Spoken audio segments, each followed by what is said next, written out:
اور یہاں تک بھی ہوا کہ لوگوں نے پھر ان کو کام دینا چھوڑ دیا، کیونکہ ایوب علیہ السلام کی جو بیماری تھی اس سے خوف زدہ ہو کر کہ کہیں وہ بیماری ہم تک نہ ٹریول کر جائے۔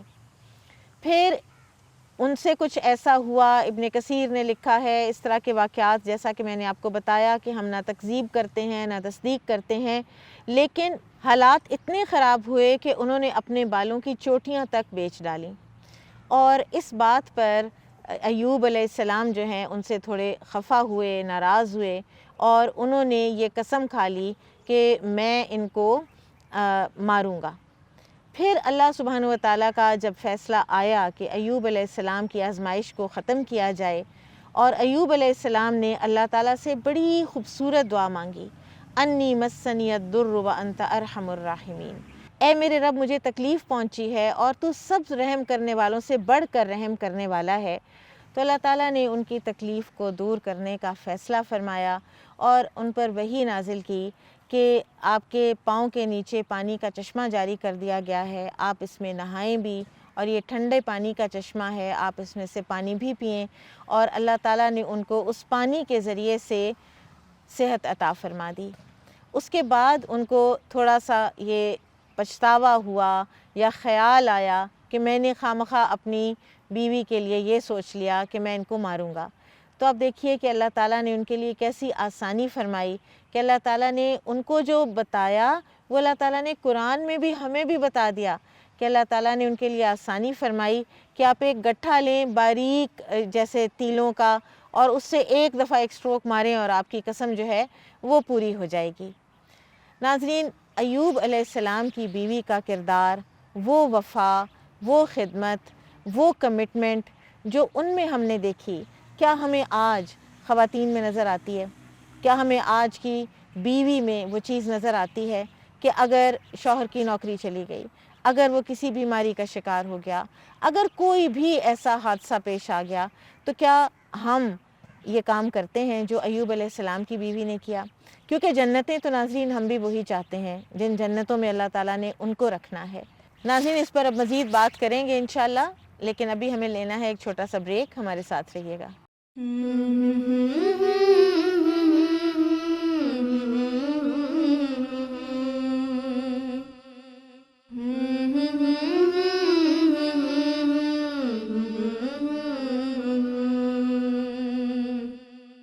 ویلکم بیک ناظرین، ہم بریک سے پہلے بات کر رہے تھے ایوب علیہ السلام کی بیوی کے ایک مثالی کردار کی، اور ایک مثالی بیوی کیسی ہوتی ہے اس کردار کی۔ اللہ سبحانہ و تعالیٰ نے قرآن میں ایک مسلمان عورت کو اور ایک مسلمان بیوی کو کیسا ہونا چاہیے اس کے بارے میں اللہ تعالیٰ نے سورۃ النساء میں فرمایا ہے، فالصالحات قانتات حافظات للغیب بما حفظ اللہ، کہ ایک اچھی بیوی کیسی ہوتی ہے؟ صالحات، قانتات اور حافظات للغیب۔ میں چاہوں گی کہ میں اپنی عزیز ساتھیوں سے میں پوچھوں کہ آپ کے خیال میں ان سے کیا مراد ہے؟ آپ کیا سمجھتی ہیں؟ آپ کا مطالعہ کیا کہتا ہے کہ ایک اچھی بیوی کو صالحات کیوں کہا گیا؟ اس کو کیسا ہونا چاہیے؟ قانتات وہ کیوں ہے؟ حافظات للغیب وہ کیسے بن سکتی ہے؟ اور ہمیں کیا قرآن و حدیث سے اس کی کوئی اگزامپلز ہمارے پاس ملتی ہیں؟ کوئی بات کرے گا؟ جی، مجھے اس سے حدیث کے بہت پیارے الفاظ ہیں کہ 4 چیزیں جس کے پاس ہوں وہ خوش بختی کی علامت ہیں، اور ان میں سے ایک جو ہے وہ صالح بیوی، اور پھر صالح بیوی کو جو ایکسپلین کیا گیا وہ یہ کہ جب شوہر اس کو دیکھے تو وہ اس کو خوش کر دے۔ تو وہ کیسے خوش کر سکتی ہے؟ وہ اس کا ایٹیٹیوڈ، اس کا بیہیویئر، اور پھر اس میں جیسے حدیث میں یہ بھی آتا ہے نا کہ عورت سے اس کی کن چیزوں کی وجوہات پہ نکاح کیا جاتا ہے، خوبصورتی کی وجہ سے یا مال کی وجہ سے، اور اللہ کے رسول نے وصیت کی کہ آپ نسب، خوبصورتی، مال یا دین، تو آپ دین والی سلیکٹ کریں۔ اب وہ دین والی کی سلیکشن کیوں؟ یہ صالح بیوی کیوں؟ یہ کویسچن یہ کیوں؟ کیونکہ اگر ہم اپنے معاشرے میں دیکھیں تو صالح کا تو لفظ بھی ہمیں سمجھانا پڑتا ہے کہ صالح ایگزیکٹلی ہوتا کیا ہے۔ کیوں صالح بیوی؟ کیونکہ دیکھیے جو صالح بیوی ہوگی، مجھے بہت سارے لفظ اس میں سمجھ آ رہے تھے، وہ نیک بھی ہوگی، وہ آپ کے گھر کی حفاظت بھی کرے گی، آپ کے مال کی حفاظت کرے گی، آپ کے راز کی حفاظت کرے گی، آپ کے